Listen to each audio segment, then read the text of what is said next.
The number you have reached, 911, has been changed to a non-published number. It's August 18th, 2011. It's now 13:02 hours. Present are Detective Peter White, badge number 4932 with the Arizona Department of Public Safety Special Investigations Unit.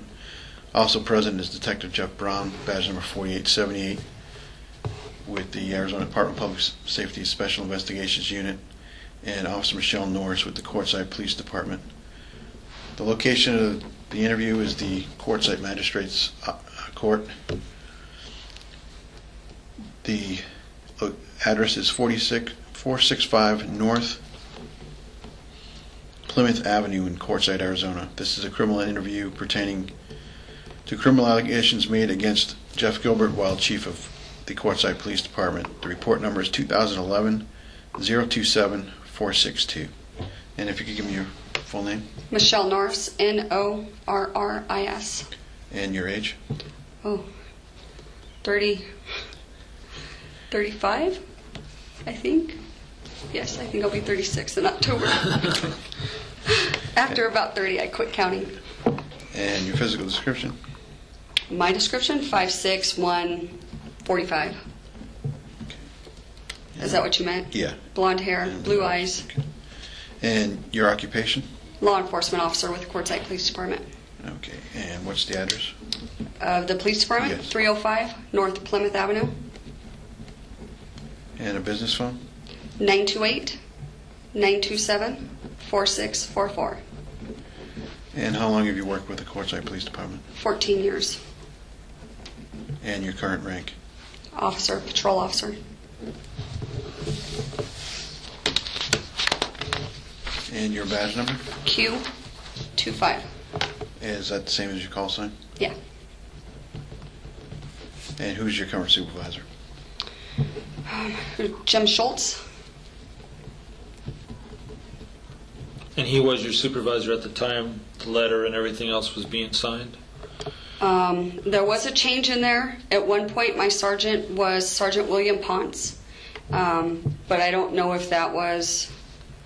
I believe that was during the time of the time of the change for the supervisor was the time of the change that the letter was being created and taken to post. Okay. Did you sign the letter of no confidence? Yes, I did. Did anyone force you to sign it? No, they did not. Did you author the letter of your allegations against Chief Gilbert? Which would be that this right one there. here? Yes, I did. And did you sign that letter? I don't know. Yes, I did. Okay. Did anyone ask you to write that letter? No, it was written because we were doing the interviews with Sonia, and I wanted to just, get my portion of the complaint down in writing so that when I went to talk to her, everything was together and prepared. And no one forced you to write that letter? No, they did not. And did anyone tell you what to put into that letter? No, they did not. And why did you write it? I wrote it because there was an investigation against Chief Gilbert, and I wanted everything, this investigation deals with things that have happened for many, many years. And so I wanted my reasoning for my vote of no confidence, or my reasoning thinking that there needed to be a criminal investigation against him, to be put into writing. Okay. And why don't you have confidence in Chief Gilbert? There's multiple reasons. It's all this right here. It's years of listening to the way that he talks to officers. It's personal things that he's done to me over the years.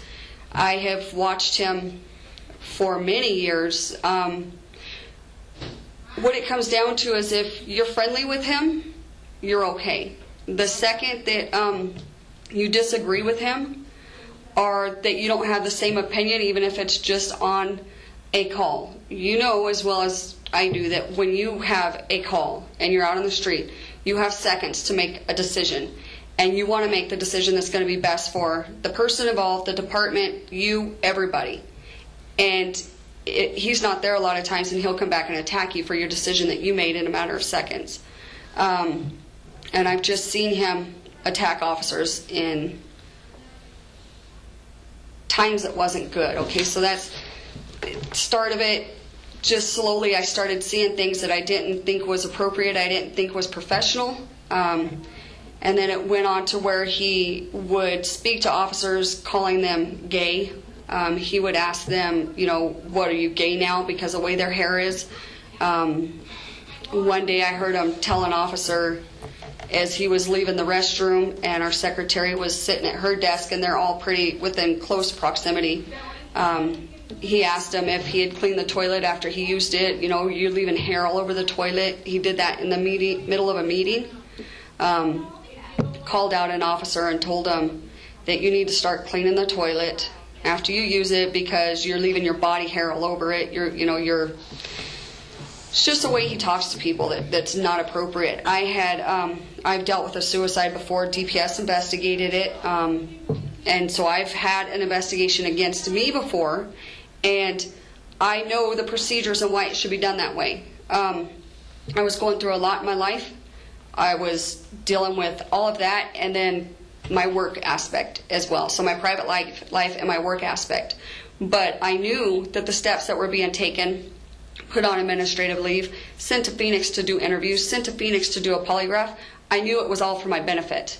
I knew in the end, when people out on the streets who love to accuse law enforcement of being crooked, of being this, of being that, I was going to be able to say, you know what, I was fully investigated. I was put on administrative leave. I took a polygraph. I did this.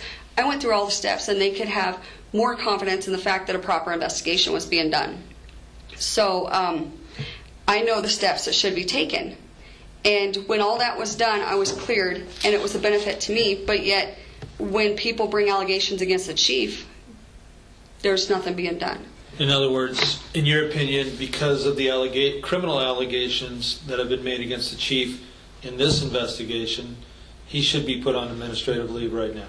He should have been put on administrative leave as soon as the allegations went to DPS and the investigation was started. I don't have proof because I don't have, I haven't seen nothing but trails of shreddings across our floor after all this started. What's being shredded? And that's my not concerns. Normal? You've never seen that before? I've seen shreddings before, but it's in normal times when you know that it's happening during the day. But when you pass the police station at 1 o'clock in the morning and the chief's vehicle's there, it just makes me concerned. It doesn't prove nothing. It just makes me concerned, and that's why another reason why I think people who are under investigation need to be put on administrative leave. Had you ever seen the chief's vehicle at the when there's station? Reasons like calls late at night. But there would always be a reason for it. Not just things changed after the investigation started. And you're referring to this investigation we're currently doing? Well, the complaint and when we had initially started to ask for an investigation into his conduct. After DPS accepted the investigation? Even as far as when Post had told the town that people were filing complaints against him. But anyways, your question, I'm sorry, I think I kind of got sidetracked. Yeah, so basically it's just the way the chief was handling people. The way he's handled things, and even as, the vote of no confidence don't come from just the criminal allegations. I know from talking to other officers and stuff, and even seeing the chief, people that are not on his political side, he's very involved politically. And people that are not involved on his political side, he will go after. Same as within the department. If you're not one of his buddies and going to lunch with him and everything, then he will, you didn't finish your reports before you left for days off, but you didn't either, but it's okay because, we're cool. But you, on the other hand, I'm going to chew you up and down in front of everybody. So 2 sets of standards? Definitely 2 sets of standards. And it may not be as far as to... I think there's only been discipline really involved in one, but it's hard going to work knowing that they're going to make you feel very uncomfortable. Now, knowing that it's okay for you to do it, but not for you. Are you currently on administrative leave? Mm-hmm. Or okay? Yes, I am on administrative leave. And then dealing back to the suicide that I dealt with, one of the things that he did to me that I just thought was, okay, you go against people's gender. He's always talking about people that are not gender, I meant race. Always talking about this guy that's from Mexico. Always beyond a joke. It's always on him about it. The guy can't do anything or say anything without saying, oh, what'd you do, buy that in Mexico? Oh, whose car are you taking to Mexico now to go get fixed? And just everything. Don't be spending that money in Mexico. But when it hit me and made me realize that the guy there's no limits to him. After dealing with my suicide and everything, and he knows he was involved. One night, it's in here also, this close family friend who I've grown up with his kids. I practically lived at their house. They practically lived at my house growing up. We did everything as kids. Grade school, high school together. Our careers have been spent most of the time together. Well, her father has got some mental problems. He's unstable, and he was threatening suicide. And so Chief thought that maybe I could either talk to him or possibly provide law enforcement some information that may help them to, get him to come out, because he was barricaded in his truck with weapons. And he had already, I guess, either made a comment or passed off a note to an officer. And so he had been text messaging me at night. This is what's going on. Can you help me out? Well, I was out. I didn't hear my phone going off. The next morning I woke up and I read these messages. I immediately called the chief. Oh my God, I just read your messages. I'm sorry I didn't hear my phone. He goes, too late. He killed himself. And I'm like, oh my God, what happened? Tell me. And he starts laughing at me. He goes, oh, I'm just kidding. I'm sorry, but you don't act that way with someone that you're supposed to have a professional relationship with that is your employee. So, I mean, there's just a lot of unprofessionalism that goes on there. Yes, we're a small department. Yes, we may be a little bit laxed in the way we talk to each other. Yes, some people are friends within the department. He is my boss. I respect that, and I would never go over the boundaries between employer and employee and think that just because it's a little lax that I can be disrespectful to him or unprofessional. And I've seen him target people. If it's someone that he doesn't care for in town, he makes it known. It's no big secret of who he likes and who he don't like. He speaks freely of it. And I had been doing this investigation on this guy for elder abuse. It involved misuse of her money. He was a contractor. He was building a home for her. So I was involved in this call. Well, he made it very well known that he thought the guy was a dirtbag, and he made multiple comments to me about this guy that he didn't like. Did. Yeah, and it's Vito Austin. I don't know if you guys are interviewing him. But he had came up to me and told me that he wanted him cited because he has Washington plates on his truck. But it was okay months back when he had Washington plates on his truck and he came to our department and did work in there on the walls and stuff. So it's okay then, but it's not okay now. And I told him, I said, you do know, because I found out through my investigation, that he does have a residence still in Washington. I may have the state wrong, but I believe that was Washington. And I said, and he has a residence here. He goes, yeah, I know, but he's been here longer than however many days. Go ahead and cite him. I said, but he's been here for years. I said, how am I going to stand up and say that, yes, I've known he's been here for years, and all of a sudden I decide to enforce it upon him when I know he goes back and forth to, it's Oregon.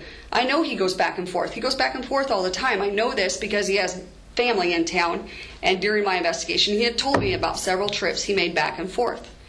And I said, there's this town is unique by the winter and summer visitors.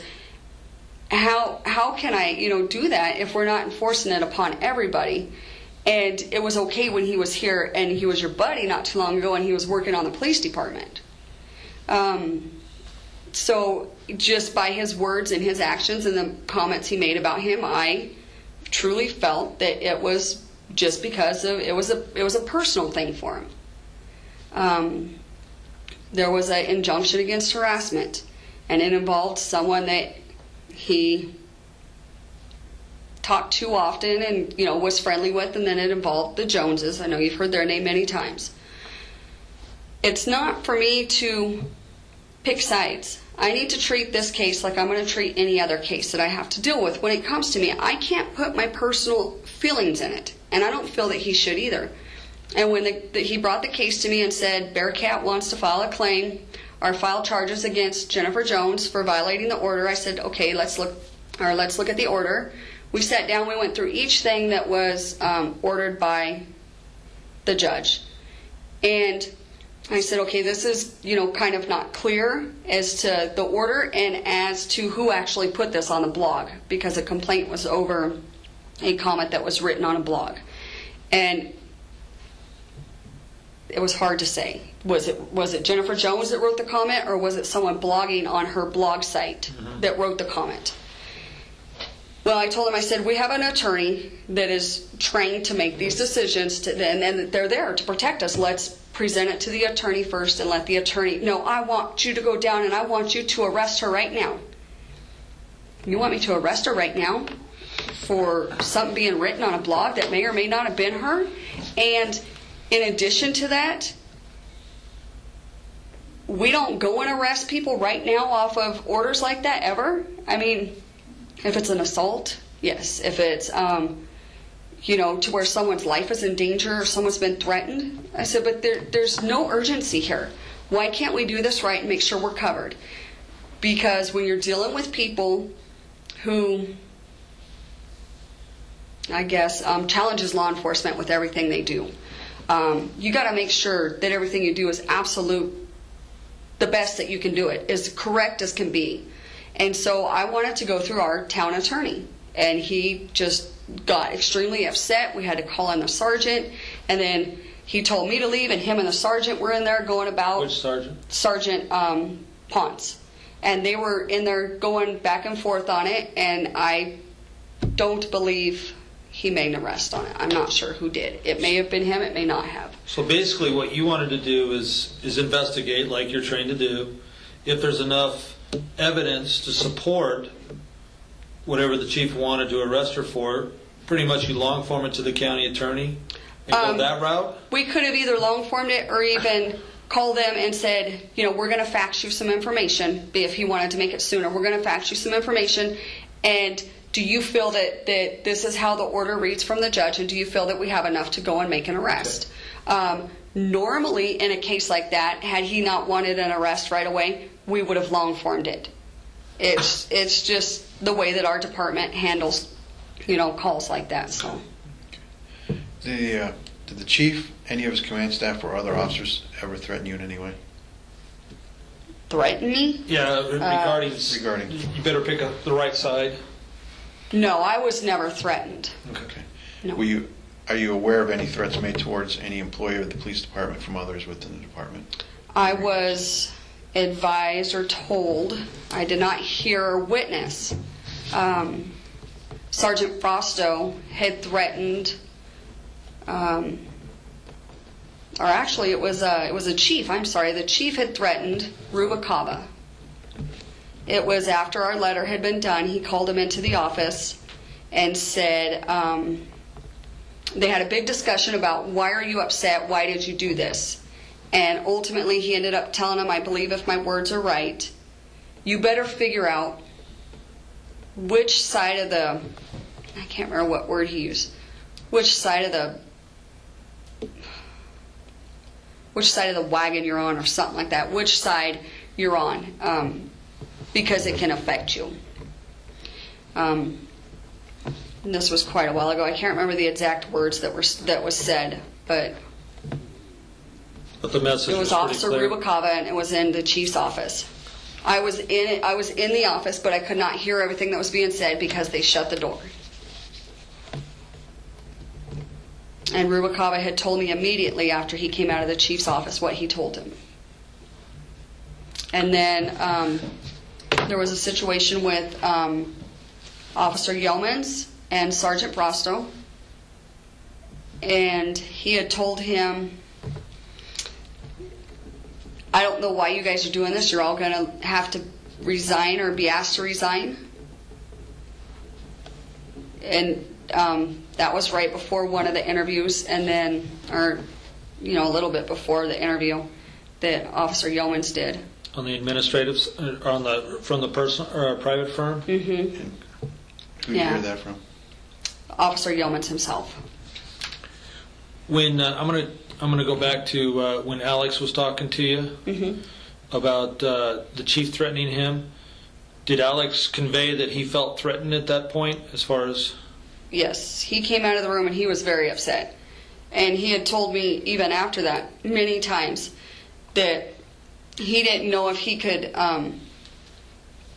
could keep going with the complaint, that he wanted to just withdraw it because he was afraid he was going to lose his job and everything. And I told him, I said, is it your job to report when misconduct's being done? I said, what's going to make you can go and maybe keep your job if you don't want to be one of the ones to stand up against him. I said, because chances are we will lose our jobs. I said, you know that and I know that. I said, but we're going to lose them, but we're going to lose them doing the right thing. We're going to lose them with our integrity and we'll lose them with our honor. I said, but if you don't want to stand up and be a part of it, I can understand that. Because I'm scared like you are. I have a kid that I have to support by myself. It's scary for all of us. And he told me that he was very threatened and that he was very afraid that he was going to lose his job over it. And I just pretty much told him, you need to make sure that you do the right thing. It's your decision to make. But, if someone's threatening you, it'll all come out in the wash. Well, let me ask you this. All those that signed the letter of no confidence in the chief, do they all pretty much feel the same way as you and Alex as far as your jobs may be on the line because you signed the letter? I feel they're all afraid. They should all be afraid. I feel that they would think that way because in our meetings, our QPOA meetings that we've had, everybody was scared to death to do the letter. And it was a hard decision for us to come to.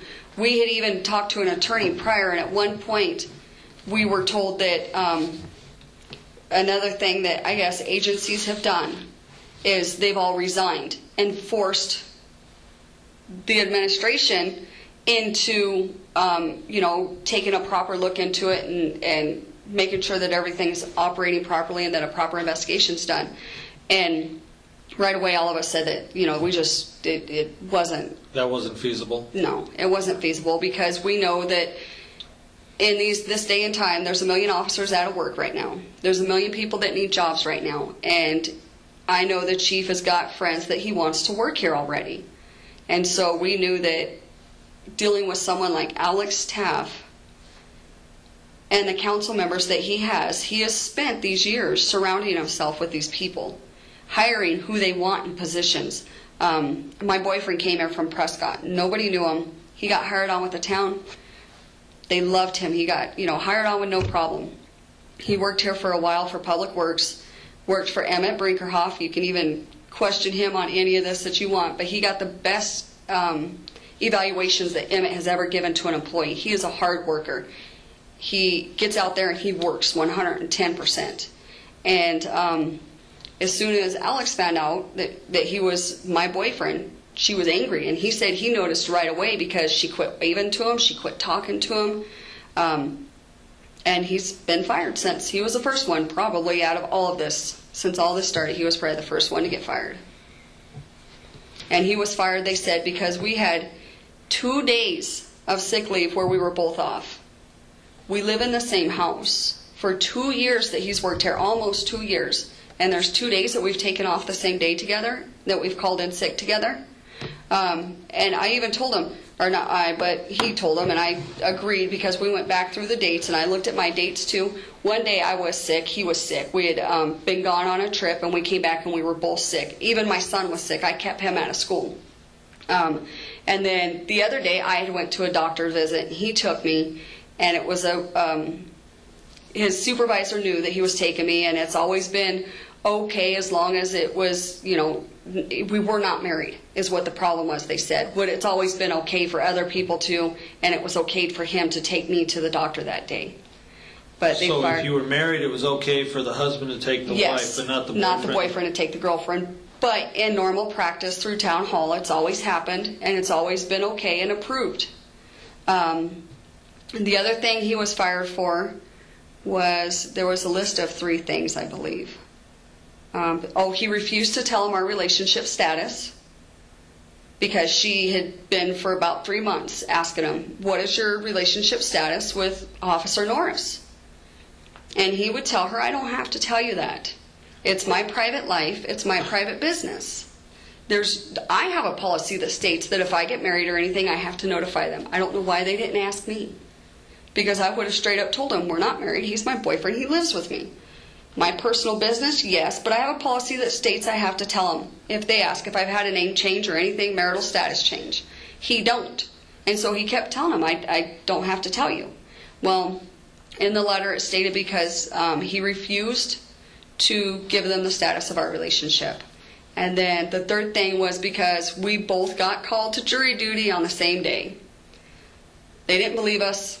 It's a small county, it happens. They checked with the court. The court confirmed that we were both there. We did not get picked for jury duty. He works, I believe, during that time of the year because sometimes they work 6 to, they change their times. Is it, 5 to something, 6 to something, and then 7 to something. So it just depends on what time of the year it was. Regardless, he had 6 hours of work left when he came back from Parker, which is where jury duty is. He didn't realize that he needed to return back to work.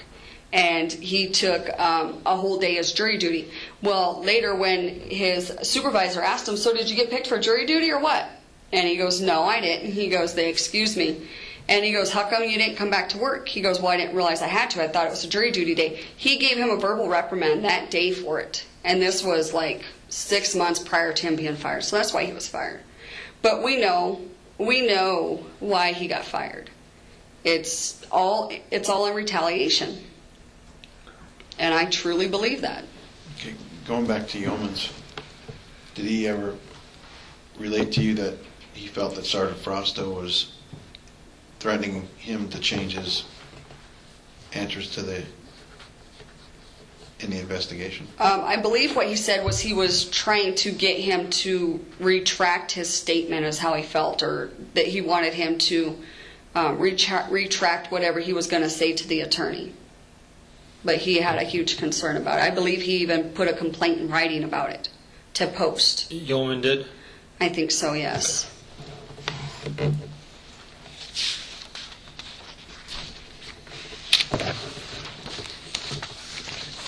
Did Chief Gilbert ever direct you to conduct traffic stops and either arrest or cite anyone? Chief Gilbert don't ever talk to me often. It's just, he don't do a whole lot with me. Starting back, I went to the academy with his wife, and we didn't get along in the academy. So from the beginning, we've never really gotten along. He was my lieutenant when I was in task force for a while, but he worked for CRIT, and it's a joint agency. So in task force, he was my supervisor, and it was always problems there because my chief here wanted me here all the time. And he would yell at me because I'm supposed to be there. So we've had problems from the beginning, so he don't really talk to me too often about anything. But he did ask me to do the traffic stop on Vito Austin for the license plates. And he also asked me one time, it was getting late at night, and he was heading home. It was probably about 5:30 or 6. He said that the Joneses were leaving Greasewood Greens because it was the end of the season, and he wanted to know where they were storing their stuff because he wanted to know, pretty much who was going to help them out in town and allow them to store their stuff there. And he wanted to, he said if we seen them on the road, he goes, I don't know if any of their stuff is plated or if they have driver's license. He goes, if you see them on the road, stop them, and not just stop them, obviously. Stop them if you can. He goes, but the reason I want you to stop them is I want you to identify them. He goes, because I don't believe Jack Jones is who he says he is. He had multiple contacts with him and was trying every way he could to identify the guy because he didn't believe through his contacts who he was. Someone had at one time dropped off something in a bag and said, I think Jones's prints are on this, send it to the crime lab. And I believe he did. And this is coming from people dropping it off at the department that they're not law enforcement. They didn't collect that properly. And so he had been trying to identify him. So basically, if he did send it to the lab, he would have sent it to DPS's lab. Yeah. Yep. Did he ever give you a reason for why he wanted Vito Austin stopped? He wanted us his ticketed for his license plate. Did he ever tell you how he got that information? Well, you could see his truck with a plate on it. But I explained to him that isn't, when you have someone that has two residents, it's hard to try to stop someone, and that's not normally how we do it. If they have two residences, they have two residences, and he did go back and forth. And I didn't tell him this, but plain and simple, the fact is that when Vito Austin was his buddy and was doing work on the police department, which I was surprised to see, it was fine. He came, he drove that truck to our police department every day that way, and he didn't care. It was just the fact he had out-of-state plates not expired. I don't think it was expired. It was out of state. Did the chief ever explain to you why he was picking on Vito? Vito Austin was involved in a call that I dealt with. This is the only contact I know of with him where he started bad-mouthing him, which involved an elderly lady here in town who had quite a bit of money. Right, as far as the elderly abuse that you mentioned earlier, that's the only reason that you can think of where the chief wanted to pick on him? Vito's very outspoken too. He's very outspoken. I don't know of any personal issues between them, no. Did you ever complete the investigation on the elderly abuse? Last I knew, it had been sent to, I believe, the AG's office. Was there any merit to him abusing? It was difficult because it was all money that was given to him. She gave it all to him. To perform certain certain duties, and at one point they had a sexual relationship together. But she didn't want anybody knowing about that, but yet it came out in the investigation, and so I think that kind of took a lot of wind out of it. She did. I think they're friends now again. So if there was still pending through the AG's office, I believe that it's null and void, because last I knew they were friends. They do go back and forth though, friends, and then they're not. And then she'll call them up and have them do work at her house, and then they're not friends. But the type of abuse was, she had a lot of money, and he would, build a stand and charge her $10,000 for it or something. Just charge her outrageous prices, but she always paid it. Well, then the family saw it and got upset and got involved. So, but I have heard him, just say comments and stuff. The chief? Yeah, about Vito Austin. But they were mostly stemming from that case, so. Did you ever make any of those traffic stops that he asked you to make? No, I did not. The reason being is because I had discussed with him, he has two residences. And I don't feel that if he has two residences that it's against the law. He had Oregon plates on the front and the back, so his truck was registered in Oregon, and he went back and forth from Oregon to Arizona all the time. And I wasn't in a position to where I could stand up and testify that he had been here for a certain number of days without leaving and without changing his plates. And on the Joneses, I never did see him leave, so I don't know when they moved or left. I never did see him leave. Are you aware of any other officers who may have stopped these individuals? I believe Rubicava stopped Vito. I know Officer Yeoman stopped another guy, Michael Roth, and because the chief had told us, if you see Michael Roth driving, I want you to stop him because he has two different plates on his car. So, fine. Understandable. When Yeoman stopped him, he called the chief down, and the chief said, just let him go. Because now they were setting up, people had come down, saw the stop was going on, they were setting up cameras, they were videotaping them, the mayor showed up, and chief said, kick him loose. Don't just take his plate, don't give him a citation, don't arrest him, after he had already been in the patrol car and was going to fill out a citation like he was told to. Do you know if the mayor has a scanner in his car?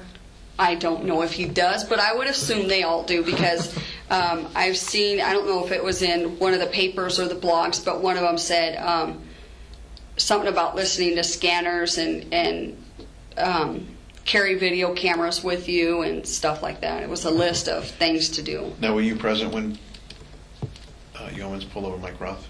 Yeah, I was. You were. And why wasn't he in the patrol car? I think it was, I wasn't there. When I got there, he was already in the patrol car. Right. So I believe there should be video of it. But I can't quite remember. I think he had arrested him or put him in the patrol car to calm him down or something because he was getting irate. Because he had been contacted multiple times in a short period of time. So I think maybe he was getting out of hand or irate or something, so he put him in the patrol car to calm him down and had started filling out the citation. And he wanted to know what the chief wanted him cited on, so was calling the chief to ask him, which sites are you wanting him cited on. And the chief came down, and I know they talked, and then he talked to Michael Roth, and he let Michael Roth go and told him not to cite him. Do you have a policy or a department policy that if you make a traffic stop, you have to call the chief to figure out what violation to write? No, we're allowed to write whatever violation we want, but in that case, the officer said he had talked to several officers and DPS officer and wasn't sure what site to go with that would best fit it because he had a proper plate displayed on the rear, which went to that car. Okay. He had a different state plate on the front, which came back to that car. Which could be considered a fictitious plate. Yes. If you wanted to cross that line. Yes. So I think what his concern was, is it considered fictitious or is it not? Since because both he's plates still come back because to... Arizona. Well, I think his question was Arizona only requires displaying of one plate, and he did, and it was a correct plate. So the plate on the front, would it be considered novelty, or would it be considered fictitious, or would it be considered, another state's property? So there was a question as to exactly how he wanted it handled. And because the chief had told him to do it, he wanted to find out how the chief wanted it handled. In other words, if the chief hadn't asked him, he may not have even stopped that vehicle. I fully believe he wouldn't have. Okay. Did the chief ever ask you to conduct CJIS, NCIC, or other related criminal justice computer inquiries on anyone? No, I don't have access to do criminal histories. Or how about just run a license plate or a driver's license? No. And No. how do you normally do that? Through dispatch? It just depends. If I'm on the street, I'll do it through dispatch, through my phone, or through my regular radio. If it's something that I'm back at the office and it's an accident and I have everybody's information or whatever, I'll just sit down and I'll call dispatch and have them run it, or hand it to our secretary, Linda, and have her run it. We do have to take all the tests, and we have our talk numbers, I believe it's called. We're able to run plates and driver's license and stuff like that, but we can't do criminal histories. But I don't get on the computer. I just always have Linda do it. It's easier because she does it, and I don't have all the formats memorized, the different strings and stuff like that. So, but we do have forms that have to be filled out for any criminal histories that are run. Have you ever run someone for anything other than law enforcement purposes? No. Have you ever asked someone else to run someone for you? No, I have not. Not unless it was for law enforcement investigative reasons. Okay. And it's common practice to ask Linda, the administrative assistant, to do that for law enforcement purposes? Yeah. And if it, like I said, if it's criminal history, there is a form that's required to be filled out. Stating the purpose and the if there's a report DR number and stuff like that, or the investigative reasons. Like lately, I've run a lot of them, but they're all on our sex offender people. So each one will have that form filled out and will be listed, as a sex offender. There's paperwork to back up everybody that gets a criminal history run, because that's a lot more intrusive than just running a license plate or driver's license. Now, have you ever heard Chief Gilbert ask, let's say while you're in the office, ask Linda to run someone? I don't recall. Okay.